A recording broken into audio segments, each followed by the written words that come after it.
Bismillahirrahmanirrahim. Assalamualaikum warahmatullahi wabarakatuh. Waalaikumsalam warahmatullahi Alhamdulillahirabbil alamin. Wassalatu wassalamu ala asrofil anbiya'i wal mursalin wa ala alihi wa sahbihi ajma'in.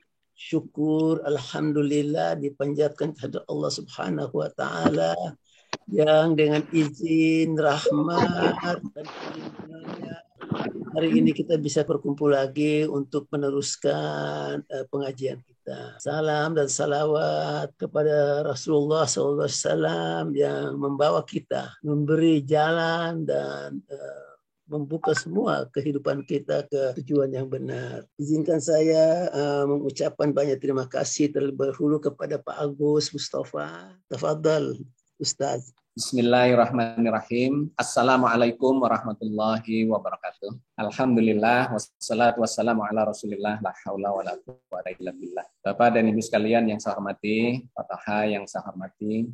Alhamdulillah kita berjumpa lagi, diperjumpakan oleh Allah pada pagi hari ini.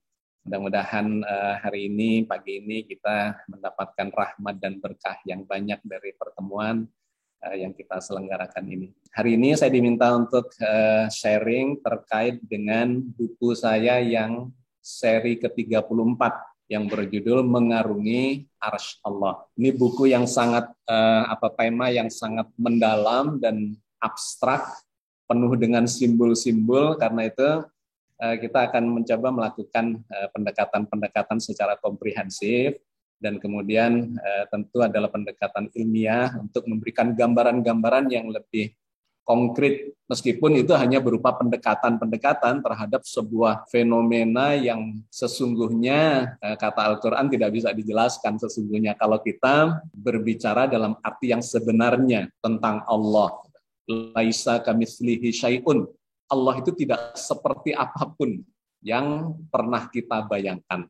Nah, apalagi atau terkait dengan sifat-sifatnya, tetapi kita akan mencoba melakukan pendekatan-pendekatan melalui apa yang dijelaskan atau diinformasikan oleh Allah di dalam Al-Quran, dan kemudian kita menggunakan perangkat ilmiah untuk melakukan pendekatan itu secara empirik begitu ya. Oke, Bapak dan Ibu sekalian, saya share tema presentasinya. Mengarungi Arsy Allah. Oke, Bapak dan Ibu sekalian, kita mulai dari pemahaman tentang makna Arsy Allah. Apa makna literal dari Arsy Allah itu? Tentu kita harus mengambilnya dari sumber yang otoritatif, yang definitif dari dalam Al-Quran Al-Karim. Kalau kita melihat atau membaca ayat-ayat yang terkait dengan Arsy Allah atau terkait dengan Arsy, itu memiliki makna secara literal, digunakan dalam banyak ayat. Al-Arsy adalah bermakna singgasana. Singgasana adalah simbol kekuasaan raja, kursi raja atau singgasana yang menggambarkan atau menyimbolkan kekuasaannya. Tapi juga ada ayat-ayat yang menggunakan kata Al-Arsy itu dalam makna atap gedung yang tinggi, atau kemudian juga ada ayat yang menggunakan makna lebih simbolik, yaitu tempat tinggi dan mulia.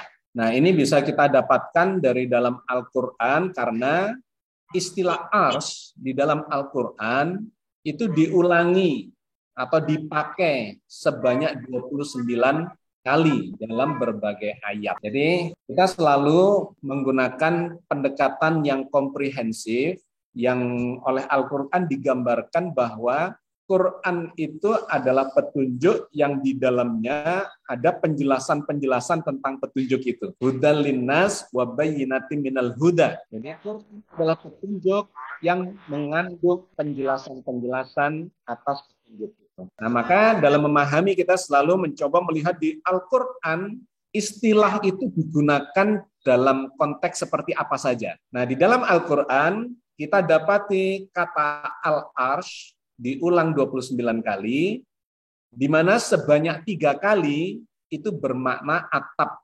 bangunan yang tinggi. Kemudian sebanyak 5 kali itu bermakna singgasana raja. Misalnya digunakan untuk menceritakan singgasana pada zamannya Nabi Yusuf, di mana Nabi Yusuf dalam perjalanan spiritualitasnya dan perjalanan hidupnya dijadikan sebagai menteri utama di Mesir yang kemudian memiliki kekuasaan yang cukup besar, dan satu ketika membawa keluarganya, orang tuanya ke Mesir, dan kemudian digambarkan dalam ayat itu Nabi Yusuf mendudukkan orang tuanya, ayahandanya dan ibunya di singgasana. Jadi satu tempat kedudukan yang mulia di pusat kekuasaan atau di kerajaan atau di pemerintahan. Di ayat yang berbeda lagi, singgasana, ya, al-ars dalam arti singgasana digambarkan dalam cerita Nabi Sulaiman dan Ratu Balkis. Suatu ketika Nabi Sulaiman memindahkan, ya, singgasananya Ratu Balkis, tempat duduknya atau simbol kekuasaannya, dari negeri Sabak yang sekarang ini kalau dilihat dalam sejarah modern atau peta modern berada di sekitar Yaman, dipindahkan ke kerajaannya atau istananya Nabi Sulaiman yang ada di Palestina, ada di Yerusalem. Nanti ini detailnya kita akan menarik, ya, kalau ini kita kaji pada pertemuan minggu depan. Kalau tidak salah temanya adalah terkait dengan Isra dan Mi'raj. Akan kita detailkan di sana. Tetapi dalam konteks ini saya ingin menggambarkan bahwa kata singgasana itu juga dipakai untuk menggambarkan singgasana raja secara real. Bukan sekedar simbol, tetapi juga bermakna kursi, ya, keduduk yang menjadi tempat duduknya para raja atau penguasa. Sebanyak 5 kali itu digunakan dalam arti yang letter luck seperti itu. Tetapi yang paling banyak, sebanyak 21 kali itu digunakan untuk menggambarkan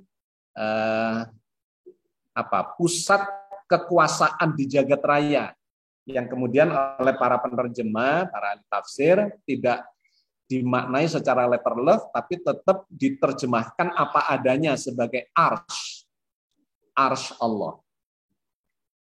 Tetapi kalau kemudian kita fahami ayat-ayatnya, itu akan menggambarkan tentang pusat kekuasaan, pusat pemerintahan di jagat raya, karena dalam sejumlah ayat Allah itu menggambarkan jagat raya ini seperti sebuah kerajaan, di mana ada raja yang menguasainya, yang memerintah, mengendalikan, dan berkuasa. Kemudian ada aparatnya, ya, para malaikat, dan kemudian ada sistem pemerintahannya berupa sunatullah dan sebagainya. Maka dalam pemahaman ini kita menjadi semakin abstrak pemahamannya dan simbolik, bukan hanya dalam arti yang material atau literal.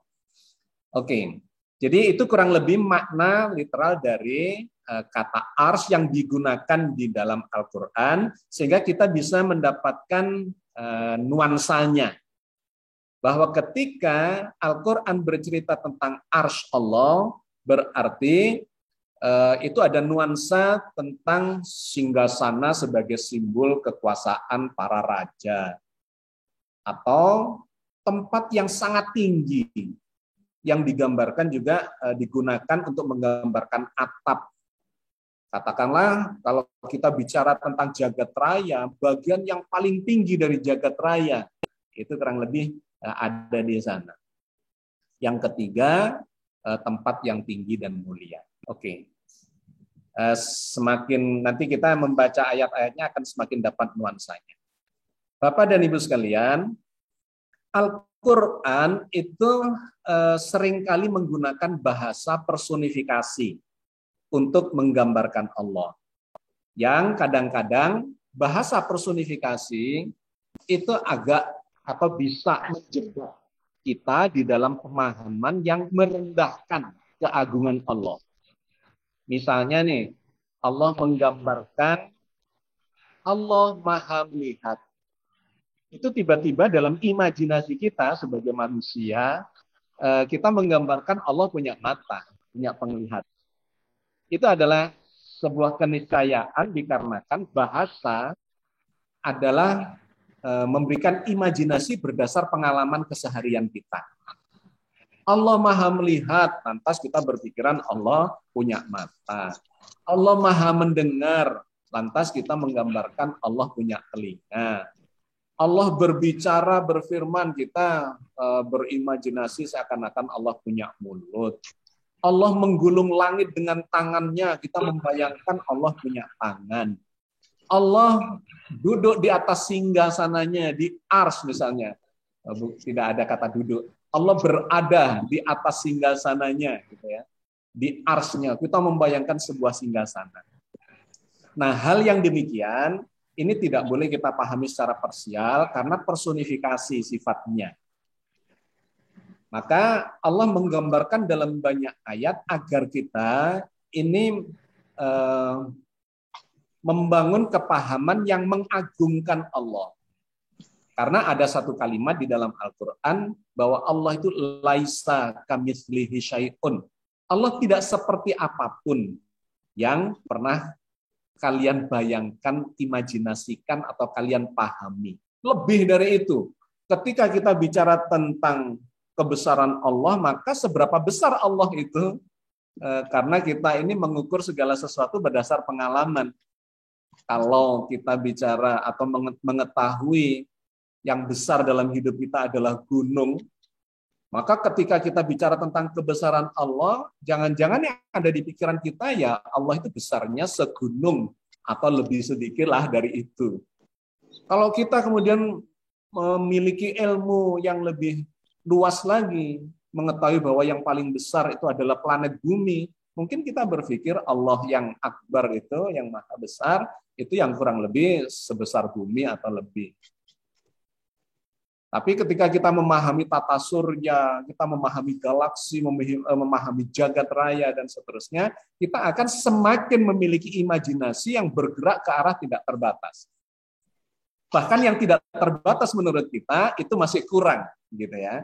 Nah, karena itu Allah di dalam berbagai ayat menggambarkan agar kita ini mengagungkan Allah. Karena kita seringkali tidak mengagungkan Allah dengan pengagungan yang semestinya. Salah satunya disebabkan oleh keterbatasan kita dengan bahasa kita, ya, sehingga kita mendefinisikan Allah. Padahal kata mendefinisikan itu kan sesungguhnya kalau diterjemahkan bahasa Indonesia adalah batasan. Definisi adalah batasan. Maka begitu kita mencoba mendefinisikan Allah, kita sudah memberikan batasan terhadap Allah, terhadap sifat-sifatnya dan sebagainya. Nah, itu yang harus dipahami secara holistik nanti, karena ayat tentang Allah itu ada ribuan, ada 3.000-an ayat yang kalau kita baca secara menyeluruh, komprehensif, dan dalam pemahaman yang utuh, kita akan mendapat nuansanya bahwa Allah itu sesungguhnya laisa kamitslihi syai'un. Allah tidak seperti apapun yang pernah kalian bayangkan. Tetapi kenapa kok Allah menjelaskan atau memperkenalkan dirinya secara personifikasi? Ya supaya kita belajar sesuai dengan kemampuan kita sebagai makhluk.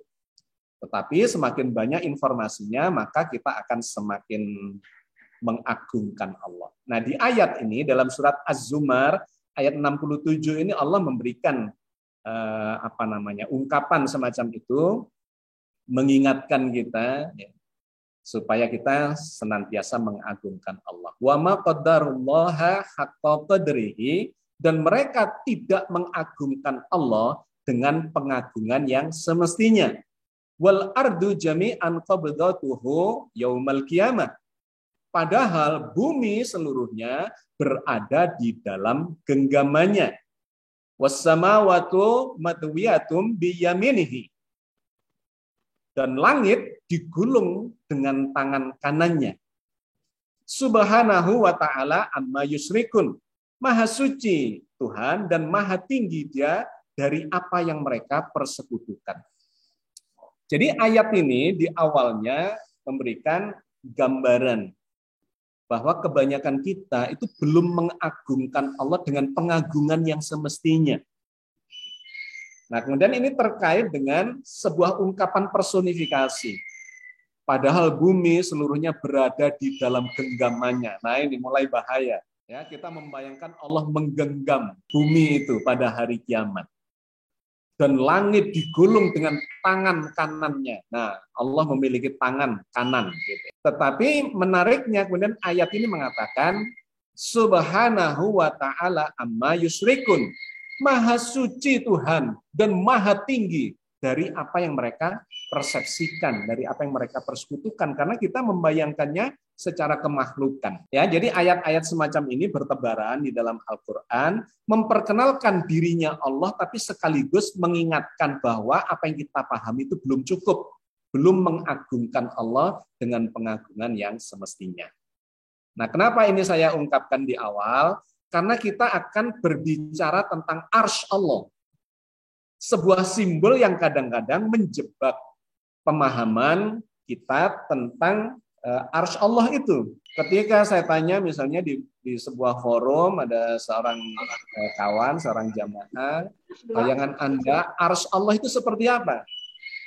Maka dia membayangkan arsy itu seperti sebuah singgasana raja. Kemudian digambarkan Allah duduk di situ seperti seorang raja. Nah, ini berbahaya secara ketauhidan karena lantas kita tidak mengagungkan Allah dengan sebagaimana mestinya. Menggambarkan, mengimajinasikan Allah sebagai sosok yang begitu terbatasnya seperti seorang manusia. Ya, jadi ini poin yang sangat mendasar yang perlu saya sampaikan di awal. Bahwa itu adalah sebuah simbolisasi yang harus dipahami secara menyeluruh, dan nanti setelah kita memahami banyak ayat, kita baru dapat suasananya. Arsy itu seperti apa? Ya, oke. Jadi Allah mensimbolkan, ya, menyimbolkan kekuasaannya dengan arsy di dalam surat Al-A'raf ayat 54. Inna rabbakumullahu alladzi khalaqa samawati wal arda fi sittati ayyamin tsummastawa 'alal arsy. Sesungguhnya Tuhanmu ialah Allah yang telah menciptakan langit dan bumi dalam 6 masa. Lalu dia bertahta, berkuasa di arsy. Ya, bisa dimaknai sebagai singgasana, tapi dalam konteks simbol kekuasaan. Allah lah yang menciptakan langit dan bumi dalam 6 masa, lalu dia bertahta di arsy. Oke. Bapak dan Ibu sekalian, ayat-ayat tentang arsy ini saya bilang tadi ada 29 ayat dan 21 ayat itu bicara tentang arsy Allah.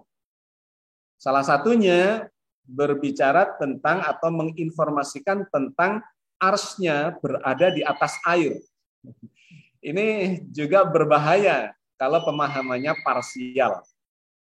Lantas ketika ditanya terkait dengan ayat ini, arsy-nya Allah di mana? Di atas air. Terus dia mencari di atas danau, di atas sungai, di atas laut, di atas air, ya.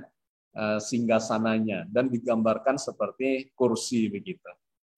Oke, Allah menginformasikan tentang hal itu di dalam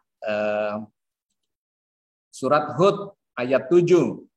Wa huwallazi khalaqas samawati wal arda fi sittati ayyamin wa kana arsyuhu 'alal ma'. Dan dialah Allah yang telah menciptakan langit dan bumi dalam 6 masa, dan adalah arsy-nya sebelum itu berada di air, agar dia menguji siapa di antara kamu yang lebih baik amalnya.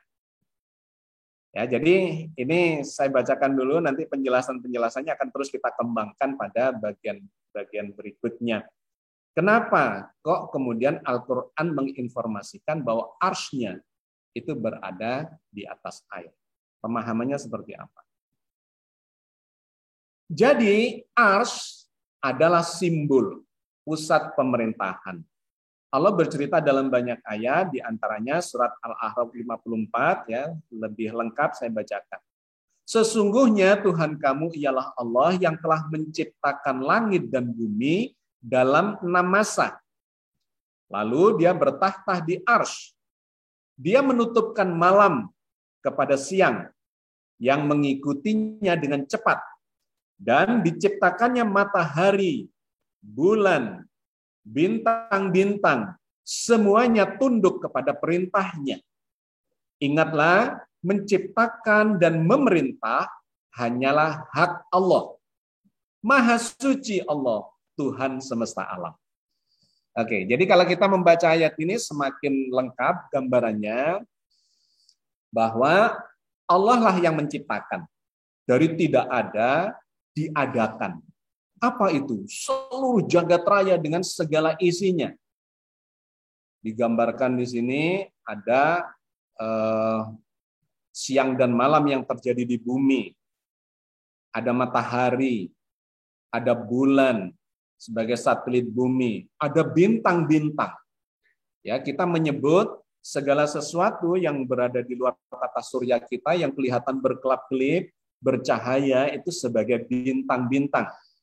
Artinya ayat ini menggambarkan bahwa seluruh jagat raya dengan segala isinya itu diciptakan oleh Allah dari ketiadaan menjadi ada, dan gambarkan tunduk kepada perintahnya. Artinya Allah yang mengendalikan semua peristiwa dinamika jagat raya itu supaya eksis dan sustainable sampai sekarang. Usianya itu sudah sekitar 13,8 miliar tahun. Itu bukan main usia jagat raya ini, dan menariknya jagat raya ini tidak kolaps, tidak runtuh. Karena kalau kita mempelajari tentang gaya-gaya yang nanti saya bahas di bagian lainnya dari kajian kita kali ini, bahwa jagat raya ini memiliki gaya-gaya yang ketika itu tidak dalam keseimbangan, maka jagat raya ini akan runtuh, bertabrakan antara benda-benda langit dan sebagainya, dan tidak akan eksis selama belasan miliar tahun. Nah, ini eksis dengan dinamikanya yang luar biasa, bahkan memunculkan makhluk-makhluk baru di dalam proses sejarah jagat raya itu. Nah, Allah mengatakan semua itu tunduk kepada perintahnya, dikendalikan olehnya melalui sistem atau sunatullah, ya, hukum alam. Nah, kemudian Allah mengingatkan, ingatlah, menciptakan dan memerintah, mengendalikan semua ini hanya bisa dilakukan oleh Allah. Tidak ada yang bisa melakukannya. Nah, itu dilakukan klaim oleh Al-Quran. Bahwa semua ini pasti, di ayat yang lain, kalau mereka bertanya kepadamu tentang jagat raya, siapa yang menciptakan dan memeliharanya, pasti jawabannya akan ketemunya Allah. Tidak ada yang selain itu. Yaitu satu kekuatan yang maha berkehendak, maha berkuasa, maha mencipta, maha segala-galanya, yang maha teliti, maha segala-galanya. Itulah yang oleh Al-Quran digambarkan sebagai Allah dengan sifat Asmaul Husnanya.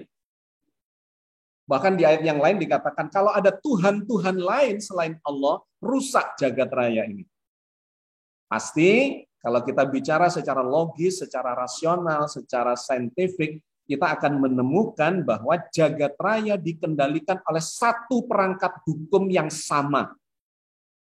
Di bumi, di planet-planet yang lain, di galaksi yang berbeda, di supercluster, dimanapun, di langit pertama sampai langit yang ketujuh, hukum yang berjalan itu sama. Penguasanya adalah sama. Ini ada kekuatan yang satu, yang tunggal, yang oleh Al-Quran diperkenalkan sebagai Allah, Rabbul Alamin, yang memelihara seluruh jagat raya. Nah, menariknya penutup ayat ini adalah Maha Suci Allah. Itu selalu ketika Allah memberikan gambaran-gambaran yang sesungguhnya pemahamannya lebih dari itu, Allah di belakang menggunakan kalimat-kalimat seperti ini, Maha Suci Allah.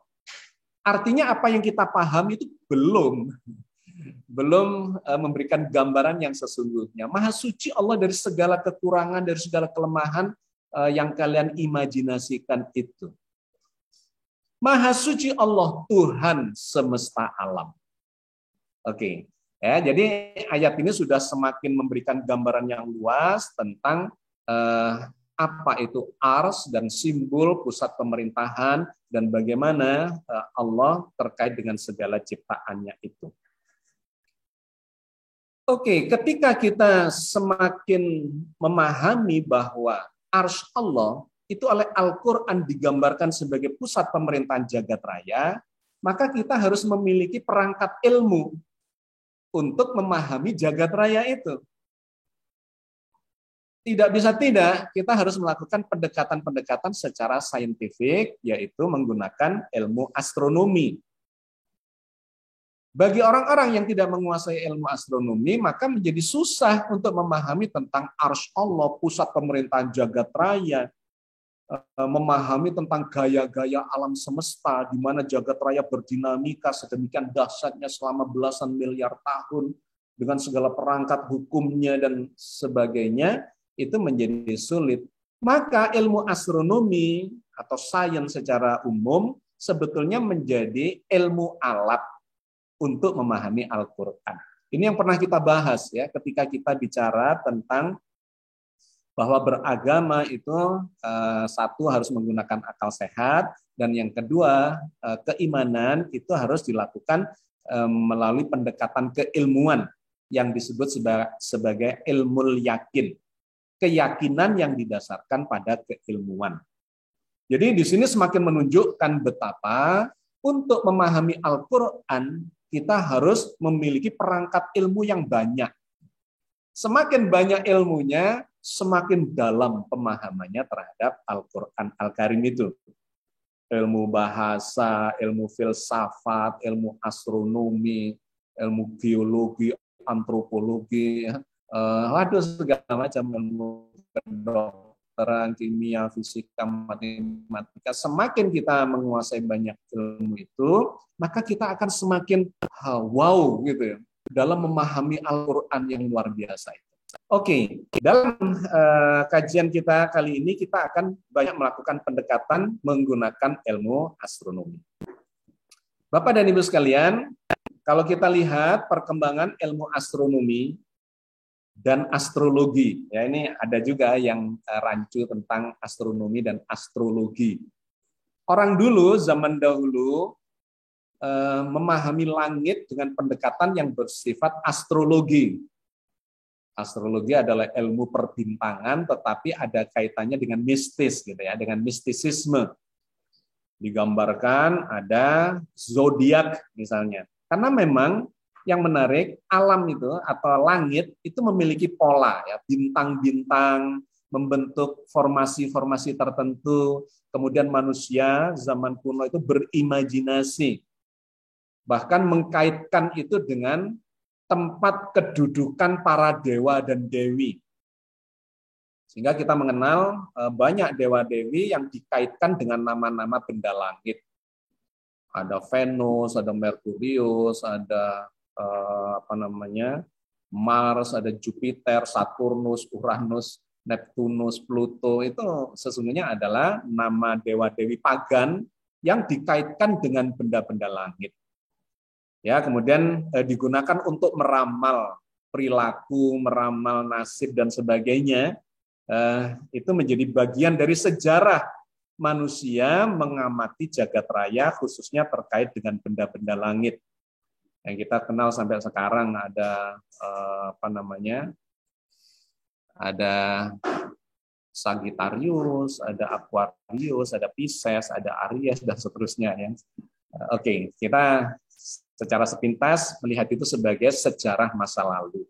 Tetapi semakin ke masa modern, manusia kemudian menjadi lebih objektif, menggunakan perangkat-perangkat teknologi yang bisa melihat lebih detail benda-benda langit itu. Ternyata benda-benda langit itu memiliki banyak macamnya. Kalau dilihat dari bumi, ada bulan yang berbeda dengan matahari, yang berbeda dengan planet, yang berbeda dengan bintang-bintang. Karena bintang-bintang itu ternyata juga adalah matahari di tempat yang jauh. Ada lagi gugusan bintang yang disebut sebagai galaksi dan sebagainya. Itu dimungkinkan dipahami dikarenakan manusia meskipun tidak bisa melakukan perjalanan ke tempat yang sangat jauh itu, yang jaraknya bisa ribuan tahun cahaya, jutaan tahun cahaya, atau miliaran tahun cahaya. Nanti kita lihat apa itu makna dari tahun cahaya. Meskipun tidak bisa datang ke sana, tetapi bisa menggunakan peralatan optik atau peralatan astronomi, baik itu secara gelombang radio atau microwave, ya, gelombang mikro, atau gelombang di cahaya tampak, atau sinar gamma, sinar inframerah, dan sebagainya, untuk mengenali dan memahami secara lebih detail benda-benda langit itu dengan menggunakan perangkat astronomi itu. Nah, Al-Quran bercerita dalam banyak ayat tentang aneka ragam bintang-bintang atau benda-benda langit itu. Misalnya dalam surat At-Takwir ayat 15-18. Sungguh aku bersumpah dengan bintang-bintang yang beredar dan tenggelam. Demi malam apabila telah hampir meninggalkan gelapnya, dan demi subuh apabila mulai menyingsing fajarnya. Ini karakter, salah satu karakter dari benda langit. Bintang-bintang yang beredar dan tenggelam. Kalau kita lihat dari bumi, ya, ada bintang-bintang. Jadi gini, bintang itu sebutan umum benda langit yang kelihatan berpijar selain bulan dan matahari. Karena bulan itu kelihatan sangat jelas, benda yang paling dekat dengan bumi adalah bulan. Jaraknya cuma sekitar 380.000 kilometer dari permukaan bumi. Yang lebih jauh adalah matahari, jaraknya sekitar 150 juta kilometer. Nah, selain dua benda yang dekat sehingga kelihatan besar seperti bola basket atau bola voli itu, maka di kejauhan sana itu tinggal kelihatan yang kecil-kecil berkerlap-kerlip begitu. Ada yang berkerlap-kerlip, ada yang manteng, cahayanya itu tidak berkedip-kedip, tetapi kelihatan seperti nyala terus. Nah, ini kalau kita lihat lebih detail itu akan menunjukkan benda-benda yang berbeda-beda. Ketika benda itu sangat jauh dan itu berkerlap-kerlip, ya itu mengarah pada bintang-bintang yang sesungguhnya itu adalah matahari atau gugusan matahari. Tetapi kalau ada sebuah bintang tidak berkedip-kedip, seperti bintang Kejora misalnya, yang kelihatan di pagi hari yaitu planet Venus, dia kelihatan manteng, begitu tidak berkedip-kedip. Itu sesungguhnya adalah planet. Nah, Al-Quran bercerita dengan sangat menarik terkait benda-benda langit itu. Ada yang beredar dan tenggelam. Muncul di sore hari, atau muncul di pagi hari, kemudian tenggelam. Maka itu adalah benda-benda langit yang dekat jaraknya. Kebanyakan itu adalah planet-planet. Ya, mulai dari Merkurius itu kelihatan dari bumi, dia bergerak dan beredar dan tenggelam. Venus juga, Mars juga, Jupiter, Saturnus, Uranus, Neptunus, bahkan Pluto yang meskipun kecil dan tidak kelihatan oleh mata telanjang, tetapi kita bisa melihatnya dengan menggunakan perangkat teleskop. Itu adalah bintang-bintang yang beredar dan tenggelam. Tetapi ada bintang-bintang yang tidak kelihatan beredar dan tidak tenggelam, yaitu rasi bintang yang tadi di awal terkait dengan astrologi tadi. Wah, itu karena saking jauhnya kita bergerak di permukaan bumi itu tidak kelihatan beredar dan tenggelam seperti benda-benda langit yang dekat. Ya, jadi menarik.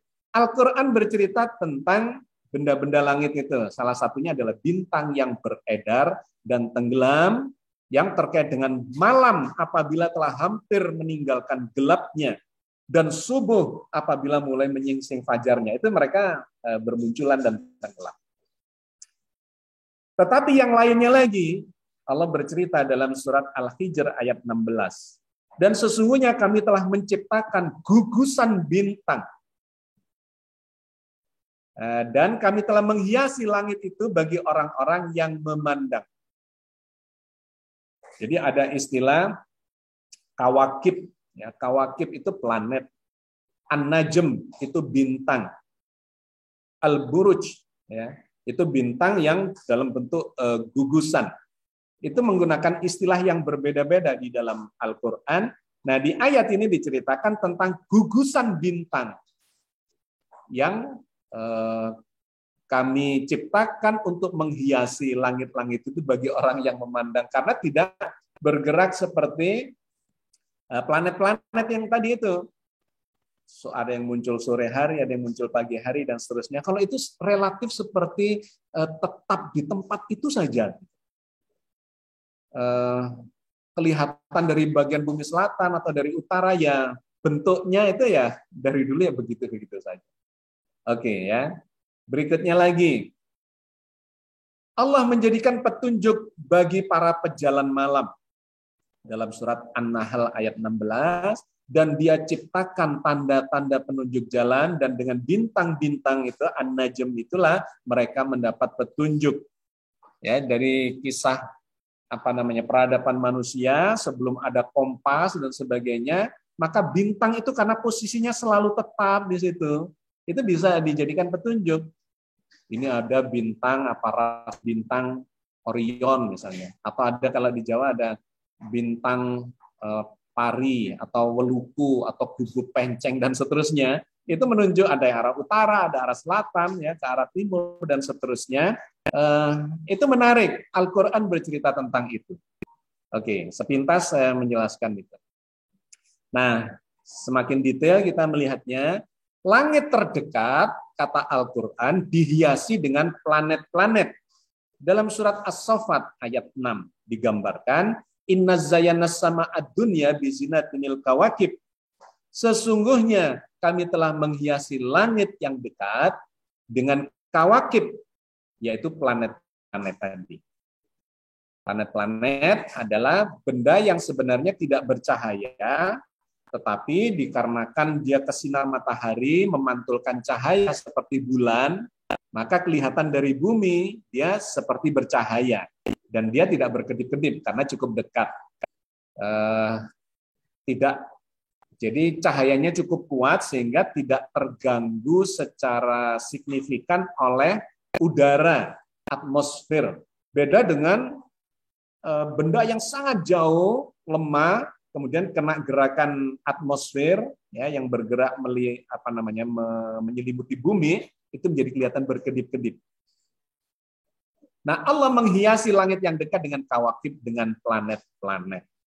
Ya, itu sekedar memberikan gambaran pada Bapak dan Ibu sekalian, Al-Quran ternyata detail bercerita tentang benda-benda langit itu dengan menggunakan istilah yang berbeda-beda.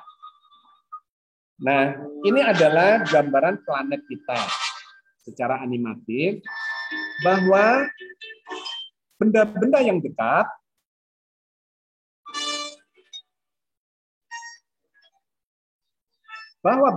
langit yang dekat itu sesungguhnya membentuk sebuah sistem tata surya. Di tengahnya ada matahari, kemudian dikelilingi oleh paling dekat ada Merkurius, kemudian Venus, kemudian Bumi sebagai planet ketiga, Mars, Jupiter, Saturnus, Uranus, dan Neptunus. Dulu ada sebutan planet Pluto. Sekarang Pluto tidak lagi disebut sebagai planet karena dianggap tidak memenuhi syarat untuk dikategorikan sebagai planet. Jadi planet dalam tata surya kita ada 8. Merkurius, Venus, Bumi, Mars, Jupiter, Saturnus, Uranus, dan Neptunus. Semuanya itu beredar, ya, yang tadi digambarkan oleh Allah, beredar dan memiliki pola yang bisa dihitung, bisa diprediksi, diamati, ya, dibikin perencanaan untuk mengamati nanti dia pasti akan lewat di situ, menghadapnya kemana dan seterusnya, itu memiliki pola. Dan itu digambarkan oleh Al-Quran, sehingga sesungguhnya Al-Quran ini mendorong kita, memotivasi kita untuk memahami jagat raya, karena memang ada sunatullahnya di situ, ada polanya. Apalagi bulan yang dekat dengan kita. Bahkan sampai dijadikan sebagai penanggalan, patokan penanggalan Hijriyah.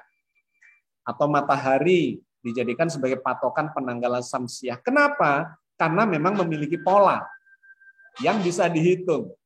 Yang kata Al-Quran, bulan dan matahari itu dijadikan patokan supaya kita bisa memahami perhitungan waktu dan bilangan tahun. Oke ya, sangat menarik bahwa ternyata benda-benda langit itu oleh Allah diciptakan dengan sistem yang sangat presisi. Yang kalau ini meleset sedikit saja akan terjadi masalah. Misalnya nih, bumi dengan matahari itu jaraknya 150 juta kilometer. Bumi mengitari matahari dengan kecepatan 107.000 kilometer per jam.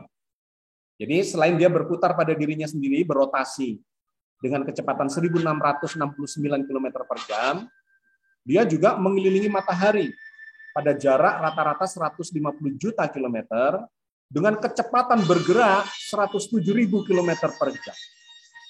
Bapak dan Ibu sekalian, bumi kita ini berada pada jarak yang terus-menerus dalam keseimbangan dengan matahari.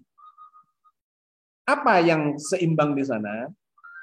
Satu, bumi kita ditarik oleh matahari supaya tidak lepas dengan kekuatan namanya gravitasi. Jadi seperti diikat oleh tali yang tidak tampak begitu, supaya ketika bumi ini bergerak, nah ini yang kedua, bumi bergerak itu akan menghasilkan gaya lempar ke arah luar yang disebut sebagai gaya sentrifugal. Gampangannya begini, kalau kita naik sepeda motor di tikungan, maka Anda tidak akan berani menikung dengan kecepatan misalnya 100 km per jam atau lebih. Kenapa? Karena ketika kita bergerak melengkung, itu akan memunculkan gaya lempar ke arah luar. Nah, yang disebut juga sebagai gaya sentrifugal. Nah, bumi kita ini menikung, yang melengkung atau melingkar mengitari matahari dengan kecepatan bukan cuma 100 km per jam, tapi 100.000 km per jam. Artinya gaya lemparnya ke arah luar itu sangat besar. Tapi kenapa tidak mencelat? Dikarenakan matahari sebagai pusat perputarannya itu memiliki gaya gravitasi yang menarik bumi itu. Nah, Masya Allah, gaya tariknya itu sama dengan gaya lempar ke arah keluarnya. Sehingga bumi tetap berputar mengitari matahari meskipun usianya sudah sekitar 4,5 miliar tahun. Seandainya bumi kita ini berputar lebih cepat dari yang sekarang, apa yang terjadi? Bumi kita akan mencelat keluar angkasa sana. Karena gaya gravitasi matahari itu kalah oleh gaya sentrifugal, gaya lempar ke arah luar. Kalah. Maka dia akan tambah jauh, kemudian mencelat keluar. Itu tidak terjadi selama hampir 5 miliar tahun. Masya Allah. Atau sebaliknya, bumi kita berputar dengan kecepatan lebih rendah. Apa yang terjadi? Maka bumi itu akan semakin ditarik oleh matahari, tambah dekat, kemudian habis dimakan oleh matahari. Itu juga tidak terjadi selama hampir 5 miliar tahun. Masya Allah. Jadi kalau kita belajar tentang ini, tentang fenomena ini, itu keterlaluan kalau ada yang mengatakan bahwa semua itu terjadi kebetulan. Tidak. Ada yang mengendalikan.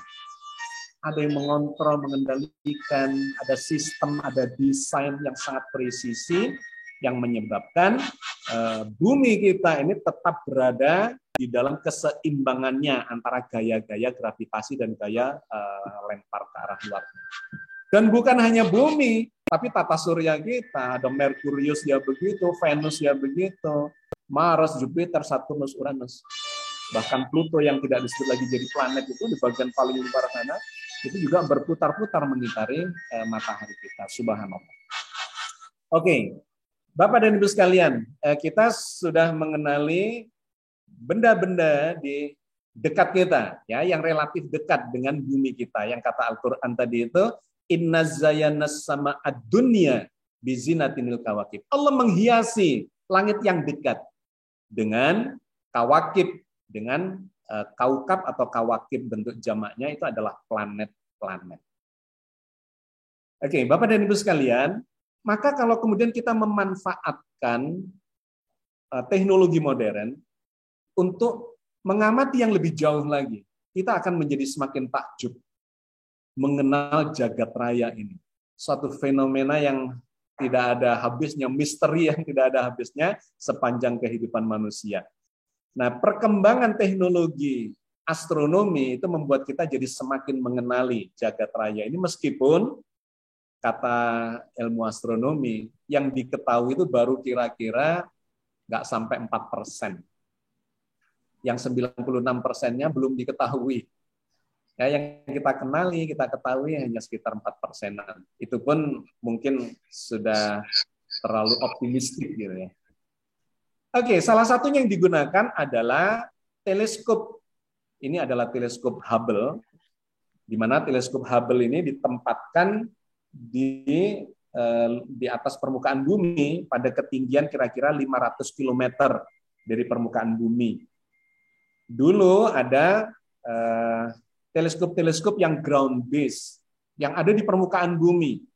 Tetapi dikarenakan terhalang oleh banyak faktor di atmosfer, ya, oleh kecerlangannya, oleh mungkin polusi dan sebagainya, terganggu dengan banyak hal, maka teknologi atau para ilmuwan astronomi menempatkan teleskopnya itu di angkasa.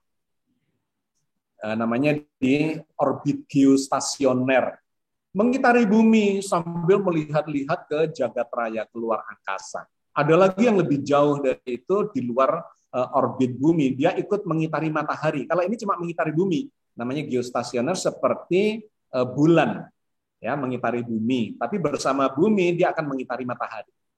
Nah, ini sekarang sudah ada teleskop-teleskop yang bukan cuma mengitari bumi, tapi lebih jauh lagi, bersama dengan bumi dan planet-planet lain, justru mengitari matahari.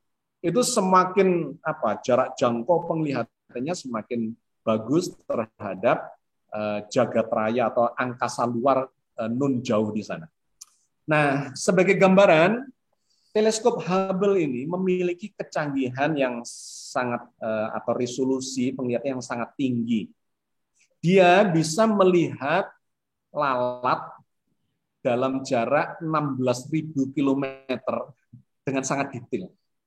Sampai kelihatan kakinya, bulu-bulu kakinya, sayapnya, ada apanya, itu bisa terlihat ya, sebagai gambaran betapa hebatnya resolusi atau akurasi, ya, kecerlangannya atau ya resolusinya, ketajamannya dari teleskop Hubble ini. Ini digunakan untuk mengobservasi langit, ya, menggunakan mata raksasa ini, sehingga bintang-bintang yang jauh, yang kelihatan cuma setitik cahaya, begitu dilihat dengan menggunakan teleskop Hubble ini, maka itu akan kelihatan perbesarannya itu jutaan kali atau bahkan miliaran kali, sehingga menjadi kelihatan lebih detail tanpa harus mendatangi ke sana. Nah, ini ditempatkan di luar angkasa, sudah mengalami beberapa kali perbaikan dan penyempurnaan, ditambah lagi dengan jenis-jenis teleskop yang lain, selain Hubble, ada teleskop Compton, ada teleskop Spitzer, ada beberapa macam teleskop, ada yang menggunakan inframerah, kalau ini ada di cahaya tampak, ada yang menggunakan inframerah, ada yang menggunakan ultraviolet, ada yang menggunakan gelombang mikro dan sebagainya, yang akan memberikan informasi semakin detail dalam berbagai sudut pandang terhadap jagat raya. Nah, Bapak dan Ibu sekalian, perkembangan teknologi manusia memiliki perkembangan yang luar biasa terkait dengan teleskop ini, daya jelajahnya. Daya jelajah teleskop ini semakin jauh. Jadi kalau dulu ini di atas nih tahun 1990-an, itu yang dimiliki oleh ilmu astronomi atau ya masyarakat astronomi, itu adalah ground based observatories, teleskop yang berada di muka bumi. Daya jangkauannya itu hanya sampai di panah ini. Jadi kalau ditarik ke bawah, ini ada angka 6 miliar tahun cahaya. Nah, ini time after Big Bang. Ini ada satu. Jadi jarak jangkaunya ini kalau ditarik, begini. Jadi begini. Kalau kita gambarkan sampai ke ujung kanan, maka di sanalah yang paling jauh digambarkan itu sebagai pusat jagat raya, di mana Big Bang, ledakan tua yang digambarkan atau diyakini, disepakati sebagai munculnya jagat raya itu berada. Jaraknya berapa? Sekitar 13,8 miliar tahun. Bapak dan Ibu sekalian, untuk mengukur jagat raya itu tidak digunakan kilometer, apalagi meter atau sentimeter, karena saking besarnya. Satuan yang dipakai itu adalah perjalanan cahaya setahun, yang disebut sebagai tahun cahaya. Berapakah cahaya menempuh jarak dalam waktu setahun? Itu hitungannya begini. Cahaya itu kecepatannya setiap detik bisa mencapai jarak 300.000 kilometer. 1 detik. Jakarta Banyuwangi itu jaraknya kurang lebih katakanlah 1.000 kilometer.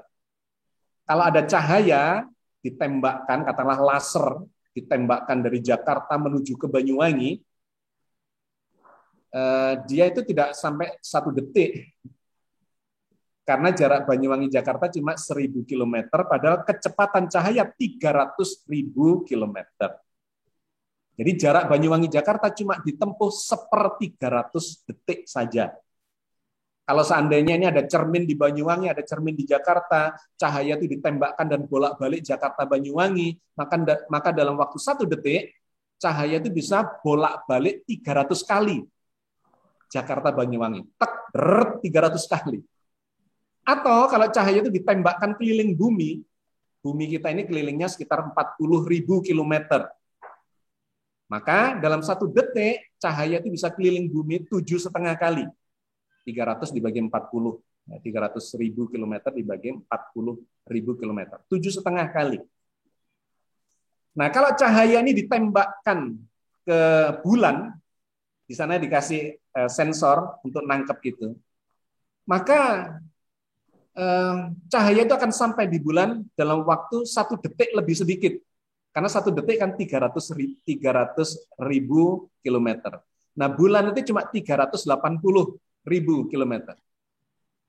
Jadi kalau ada dipasang cermin di bulan, ditembakkan laser bolak-balik, itu berarti menempuh jarak 380 kalikan 2, kira-kira totalnya hanya memakan waktu ya 3 detik lah, nggak sampai.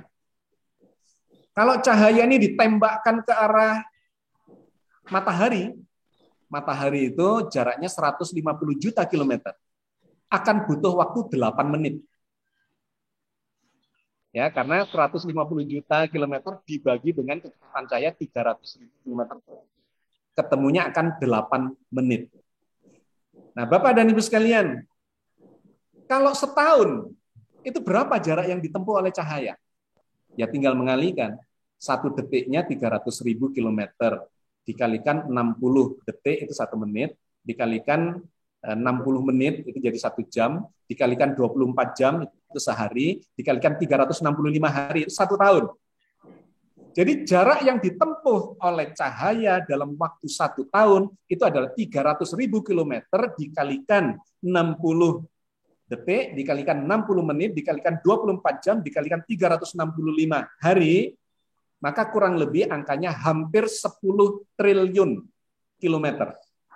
Itu dijadikan satuan ukuran untuk mengukur jagat raya yang disebut sebagai tahun cahaya. Oke, Bapak dan Ibu sekalian. Maka jagat raya ini diameternya ya yang dulu awalnya dipahami sebagai kurang lebih sama dengan usia jagat raya itu 13,8 miliar tahun cahaya. Artinya cahaya itu kalau ditembakkan dari bumi menuju ke pusat jagat raya itu butuh waktu 13,8 miliar tahun. Oke, sekarang sudah mulai tergambar. Nah, teknologi manusia pada tahun 90 dengan ground-based telescope, ground-based observatories, itu hanya bisa menjangkau sampai jarak 6 miliar tahun cahaya.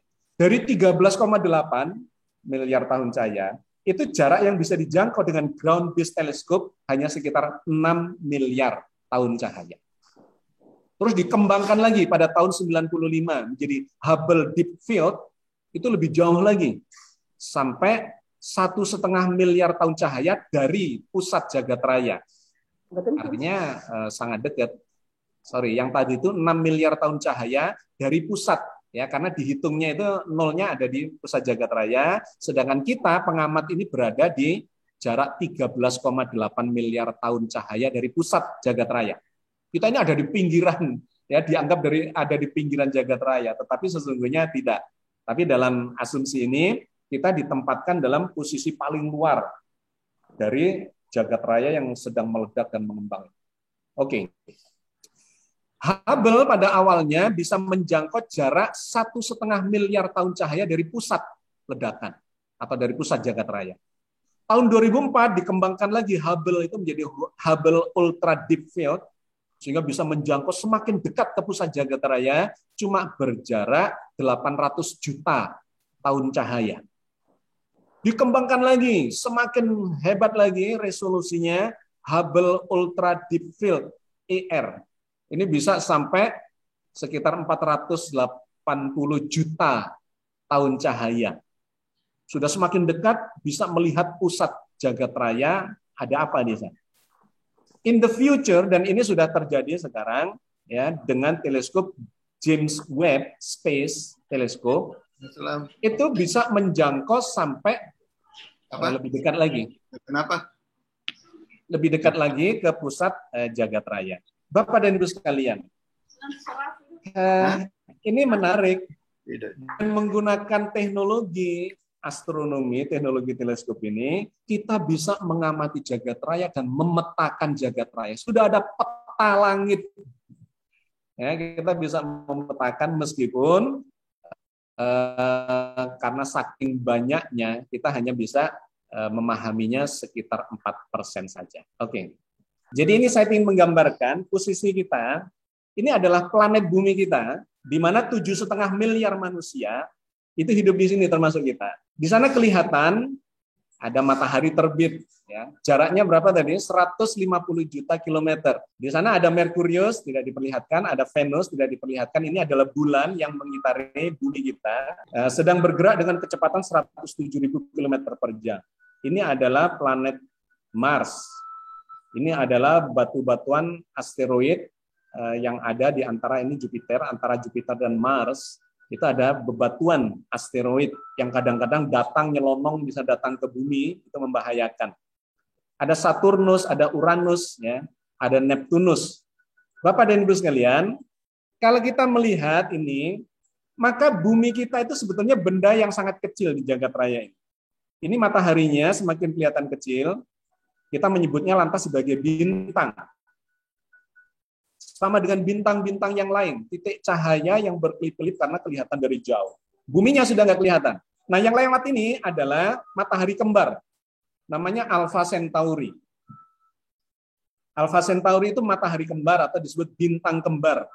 Jaraknya sekitar 4 tahun perjalanan cahaya atau kurang lebih setara dengan 40 triliun kilometer dari bumi. Yang cahaya saja membutuhkan waktu 4 tahun untuk sampai di sana. Nah, ini adalah setiap bintik-bintik ini adalah matahari. Ini gerombolan matahari. Namanya adalah galaksi. Yang disebut sebagai gugusan bintang oleh Al-Quran. Itu adalah galaksi. Di tengahnya ada galaksi, ada matahari besar yang menjadi pusat perputaran dari sekitar 200 miliar matahari. Salah satunya matahari kita. Nah, galaksi Bima Sakti itu bukan satu-satunya galaksi di jagat raya, karena di dekatnya ini ada galaksi Andromeda, ada galaksi Messier 21, dan ini galaksi. Setiap bintik cahaya ini sekarang adalah galaksi, di mana galaksi itu adalah kumpulan, gerombolan bintang atau gerombolan matahari yang isinya kurang lebih sekitar 200 miliar matahari. Bapak dan Ibu sekalian, galaksi-galaksi itu bukan benda paling besar di jagat raya, karena dia bergerombol lagi, membentuk gerombolan galaksi yang namanya super cluster. Supercluster adalah gerombolan galaksi yang isinya diperkirakan sekitar 100 miliar galaksi. Dan ternyata supercluster ini bukan benda paling besar di jagat raya, karena dia masih membentuk gerombolan yang lebih besar lagi dan seterusnya, membentuk namanya universe, jagat raya, langit yang pertama. Yang di dalam Al-Quran kemudian digambarkan itu hanya sebagian saja dari langit. Karena kata Al-Quran, langit itu ada 7 lapis, sab'as samawat. Yang nanti ini kita akan explore di episode yang berikutnya, di pertemuan berikutnya ketika bicara tentang Isra dan Mi'raj. Tapi di episode kali ini saya cuma menginformasikan bahwa Al-Quran bercerita langit itu ada 7 lapis, sedangkan yang kita sedang kaji ini dan ilmu pengetahuan sedang mengkaji astronomi itu belajar tentang satu langit, yaitu universe, bukan multiverse tapi universe. Oke, Bapak dan Ibu sekalian, dengan video ini kita dapat gambaran betapa kecilnya manusia ini. Manusia ini cuma debu saja, atau bahkan lebih kecil dari debu, yang berada di planet bumi, yang juga ternyata sebutir debu di jagat raya. Karena buminya udah nggak kelihatan, semakin menjauh semakin nggak kelihatan. Bumi itu dibanding tata surya juga cuma debu. Karena besarnya matahari dibandingkan bumi itu adalah ratusan ribu atau jutaan kali lipat dibandingkan dengan bumi kita, matahari. Padahal matahari lain itu ada yang jutaan kali dibandingkan besarnya matahari kita itu. Saya cuma ingin mengatakan bahwa manusia itu cuma debunya bumi, bumi debunya tata surya itu debunya galaksi, karena galaksi itu isinya 200-an miliar matahari. Galaksi kita, Bima Sakti, itu cuma debunya supercluster, dan supercluster itu cuma debunya jagat raya langit pertama. Kita bisa dapat gambaran dari ini, ya. Betapa kecilnya sesungguhnya kita ini di dalam alam semesta. Nah, menariknya yang tadi saya sampaikan, bahwa manusia sudah semakin bisa mengeksplor, ya, semakin jauh eksplorasi terhadap jagat raya tadi itu. Begitu besarnya, ya, yang usia kita saja tidak cukup. Usia peradaban manusia ini nggak cukup untuk mengarungi jagat raya. Karena kalaupun kita bergerak dengan kecepatan cahaya pun, kita membutuhkan waktu miliaran tahun untuk mencapai benda-benda yang ada di kejauhan di dalam jagat raya yang nun jauh di sana. Tetapi manusia bisa menjelajah dengan menggunakan teleskopnya yang semakin dalam, dan semakin mendekati pusat jagat raya. Jadi Bapak dan Ibu sekalian, ini adalah gambar, cara menggambarkan secara berbeda. Kalau tadi teleskop bisa menjangkau, ya, secara linear begitu, kita gambarkan sekarang dalam format yang berbeda. Bahwa posisi kita ini bisa digambarkan ada di teleskop Hubble ini, di bumi. Modern universe, ya, ini sekarang adalah pada jarak 13,7 atau 13,8 miliar tahun dari, kalau kita tarik ke sana, ini adalah pusat ledakan di sebelah kanan. Ini radiation era, di mana ketika jagat raya meledak itu memancarkan cahaya yang sangat tinggi energinya. Disusul dengan dark age, satu zaman di mana muncul kegelapan, kemudian muncul first stars, bintang-bintang yang pertama, kemudian muncul galaksi yang pertama, dan seterusnya sampai kebentuklah jagat raya yang sekarang.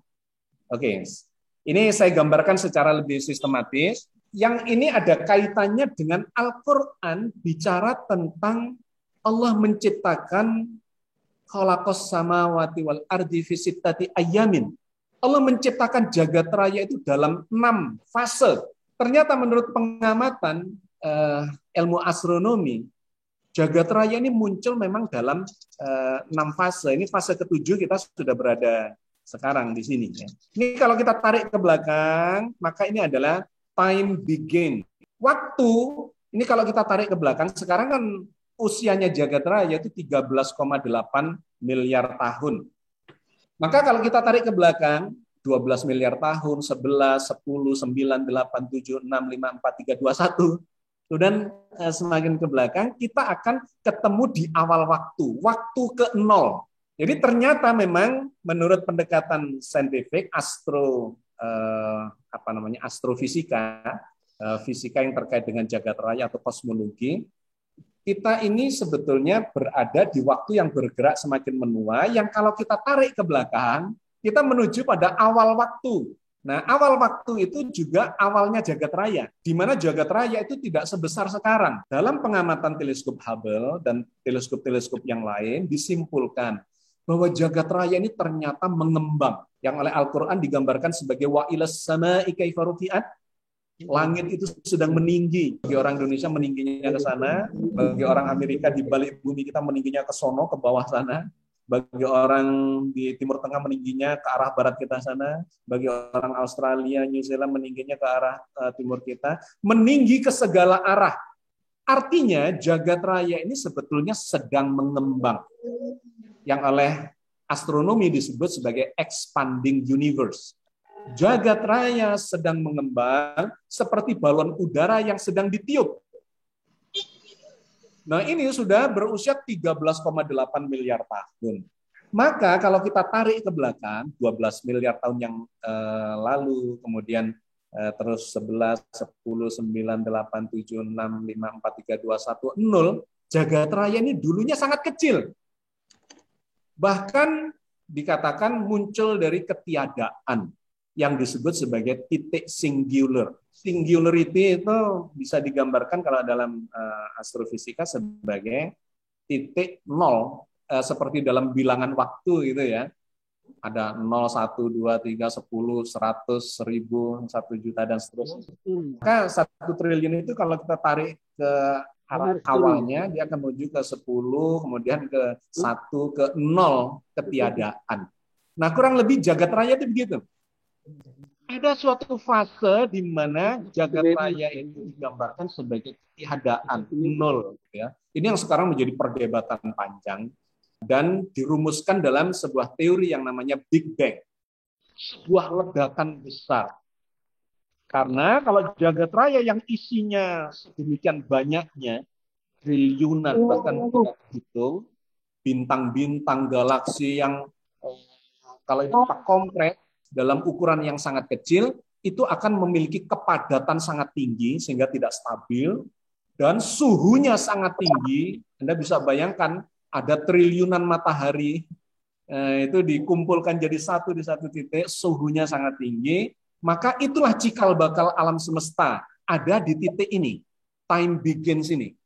Tetapi ilmu pengetahuan tidak bisa menghitung di saat nol, karena menurut fisika, kalau sesuatu itu nol, itu artinya tidak ada, dan tidak ada itu tidak bisa diformulasikan, tidak bisa dihitung.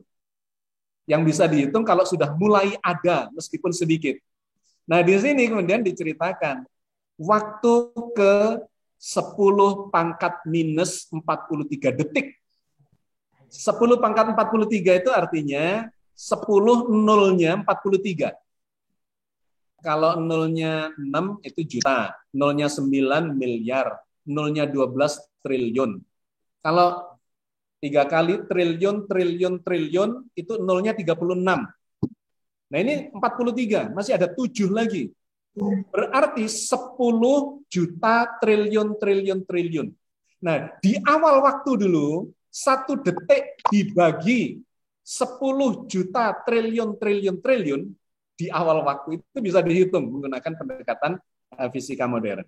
Nah, itulah yang disebut sebagai satu awal penciptaan jagat raya, di mana jagat raya meledak. Di sini digambarkan the cosmos goes through superfast inflation. Terjadi sebuah inflasi, pergerakan yang sangat cepat, expanding from the size of an atom, dari ukuran atom jagat raya itu, to that a grapefruit, menjadi seukuran anggur, buah anggur. Itu terjadi perlipatan triliunan kali, ya, miliaran atau triliunan kali. Dalam waktu sangat cepat, sehingga disebut sebagai inflasi. Itulah yang disebut sebagai ledakan jagat raya, digambarkan dengan teori Big Bang. Kalau di dalam Al-Quran itu digambarkan dalam surat Al-Anbiya ayat 30. Awalam yaral ladina kafaru annas samawati wal ardi kanata ratqan fafataknahuma. Apakah orang yang ingkar itu tidak tahu bahwa dulu langit dan bumi itu satu padu. Kemudian fafataknahuma, kami pisahkan dengan kekuatan. Ya, ini seiring dengan teori Big Bang itu bahwa langit dan bumi itu dulu kecil, ada di satu titik dan kemudian meledak. Jadi di fase pertama adalah fase terjadi inflasi, perkembangan yang sangat cepat, temperaturnya tidak bisa dihitung, saking tinggi. Kemudian beberapa sepersekian detik lagi, 10 pangkat minus 32 detik, itu artinya berapa? Triliun, 24, 6, 1 juta triliun, kira-kira. 100 juta triliun. 1/1 juta triliun detik itu bisa disebut sebagai post inflation, sesaat sesudah terjadinya inflasi, di mana universe itu disebut sebagai hot soup of electrons, quark dan other particle. Jadi bentuknya belum ada benda, cuma seperti yang disebut subkosmos, isinya itu cuma elektron, quark dan partikel-partikel subatomik. Ini bentuknya tidak bisa digambarkan, bukan padatan, bukan cairan, bukan gas, tetapi seperti plasma, seperti jelly gitu. Kemudian fase yang ketiga adalah 1/1 detik. 1/1 detik itu temperaturnya sudah turun menjadi 10 pangkat 13 derajat Celcius. Kemudian 3 menit setelah terjadinya Big Bang, suhunya 100 juta derajat Celcius, still too hot, masih sangat panas untuk membentuk atom, elektron yang bermuatan dan proton, prevent light from shining, universe is super, ini masih menjadi kabut yang sangat panas begitu. Kemudian fase yang kelima adalah 300.000 tahun, suhunya sudah turun menjadi 10.000 derajat Celcius, di mana elektron-elektron berkombinasi membentuk proton, membentuk neutron, dan membentuk atom. Kemudian muncullah atom hidrogen sebagai atom yang paling kuno. Kemudian membentuk helium. Kemudian memunculkan cahaya, light can finally shine. Kemudian muncul cahaya. Di fase yang keenam, 1 miliar tahun setelah terjadinya ledakan, suhunya sudah turun menjadi minus 200 derajat Celcius. Gravitasi membuat atom hidrogen itu membentuk atom-atom yang lebih besar, menjadi helium, gas, dan kemudian membentuk benda-benda langit dan galaksi dan bintang, dan kemudian matahari, kemudian planet-planet dan seterusnya. Sampai sekarang di sini kita sudah di sekitar 15 miliar tahun sejak terciptanya jagat raya ini. Ini menarik ketika dikaitkan dengan Allah telah menyiapkan fase yang sekarang ini selama 6 tahapan, 6 masa. Ternyata ilmu pengetahuan bercerita tentang itu. Oke, Bapak dan Ibu sekalian, ini bagian-bagian akhir. Maka bagaimana kita memahami arsy-nya berada di atas air, dan dialah Allah yang telah menciptakan langit dan bumi dalam 6 masa. Ya, wa huwallazi khalaqas samawati wal arda fi sittati ayyamin, dalam 6 masa. Wa kana arsyuhu 'alal ma', dan adalah arsy-nya berada di atas air. Al-ma'. Ini Profesor Baikuni kemudian memberikan tafsirnya tentang wa kana arsyuhu 'alal ma'. Air apa yang ada di zaman awal penciptaan jagat raya itu?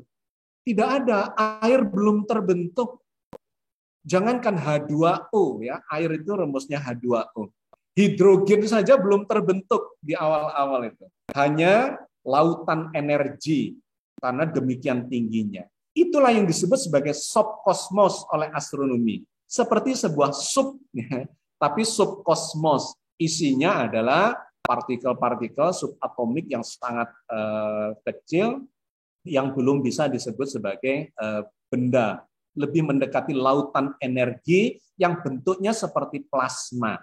Itulah yang digambarkan sebagai al-ma', atau air, ya, diterjemahkan sebagai air, yang kemudian kita bisa menjadi salah tafsir ketika kemudian mencarinya itu di air H2O.